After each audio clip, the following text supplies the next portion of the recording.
लग्न साधे केले तरी पोरं होतात, किडा येऊ देऊ नका पैशात। अंगातली ताकद जपून वापरा आणि खिशातला पैसा जपून वापरा। जगात सांगे ब्रह्मज्ञान, स्वतः मात्र काळे पाषाण, अशीच गोष्ट झाली आहे आपल्या सर्वांचे परिचित असलेले इंदुरीकर महाराज यांचे।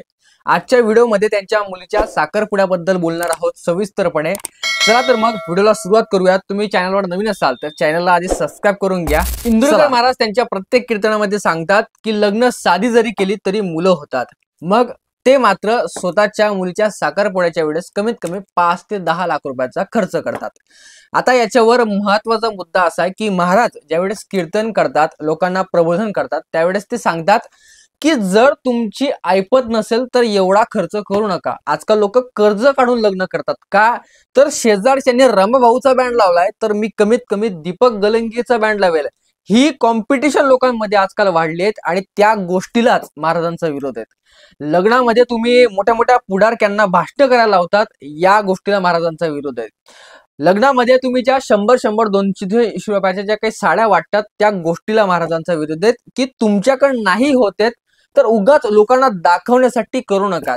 तुम्ही लग्नामध्ये जेवणाचा खर्च सुद्धा इतका करून टाकतात की लोक जेवण करतात तिथेच नाव पाडतात आणि लगेच विसरून जातात।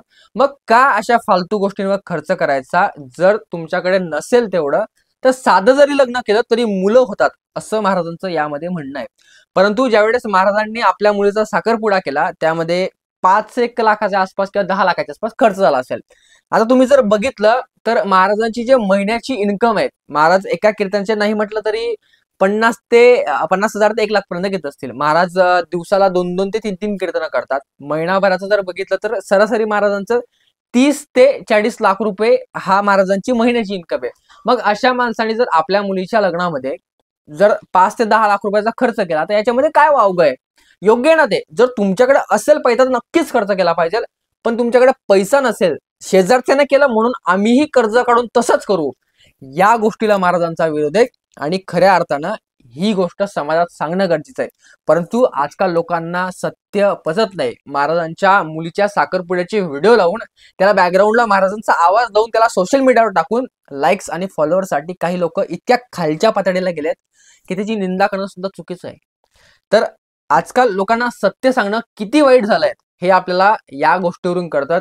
असोत, महाराज जे काही बोलतात ते अतियोग्य आहेत आणि महाराजांनी आपल्या मुलीच्या लग्नाला अजून थाटामाटात खर्च करावा, कारण महाराजांकडे पैसा आहे आणि नक्कीच आपल्या एकूण ते एक मुलीसाठी खर्च करणं हे प्रत्येक बापाला वाटतं, पण कर्ज काढून करू नका, इतकंच महाराजांचं त्यामध्ये म्हणणं आहे। असोत, तुम्हाला माझा हा व्हिडिओ कसा वाटला हे कमेंट करून नक्की कळवा। अशाच नवनवीन व्हिडिओसाठी माझ्या चॅनलला सबस्क्राईब करायला विसरू नका। रामकृष्ण हरी।